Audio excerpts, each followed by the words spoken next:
వాళ్ళు తిట్టినా కొట్టినా పర్లేదు, నాకైతే వాళ్ళు ముగ్గురు కావాలి. ముగ్గురా? ఓహో, ఇప్పుడు నీకు ముగ్గురు కావాలా? నేనొక్కనే కాదా? కాదండి, ముగ్గురు కావాలి. సరే అండి, మీరు పెద్ద మనుషులు అన్నారు కదా, మరి మీరు చెప్పండి. ముగ్గురు కావాలంట, మరి ఏదో నన్ను అన్నారు కదా, మరి మీరు చెప్పండి. అమ్మాయి చెప్పిన దానికి నువ్వేం ఆలోచిస్తున్నావు అది చెప్పు. ఏమన్నా అంటానికి ఉంటదా అండి?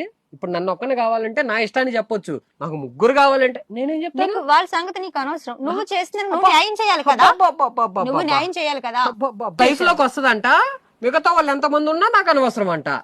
నేను అంతమంది అన్నా, వాళ్ళిద్దరు పర్సన్స్ కూడా. ఓహో, ఎంత జాలిగా వాళ్ళిద్దరు కోసం. ఏంటండి ఇవిడ మైండ్ సెట్? ముగ్గురు కావాలి మేడం. నేను లైఫ్ ఊహించుకోలేకపోతున్నా వాళ్ళు లేకపోతే. నా జీవితమే లేదు. ఎక్కడున్నావు అసలు నువ్వు? నేను ఏ ప్రపంచంలో బతుకుతున్నావు నువ్వు? ముగ్గురికి న్యాయం చేయాలనుకుంటున్నా. ఏం న్యాయం చేస్తావమ్మా నువ్వు? ఇప్పుడు ముగ్గురు అనింది, ఇంకో 2 నెలలు పోతే ఇంకొకటి వస్తాడు. ఏంది ముగ్గురికి న్యాయం చేసిద్దంట? ఏమే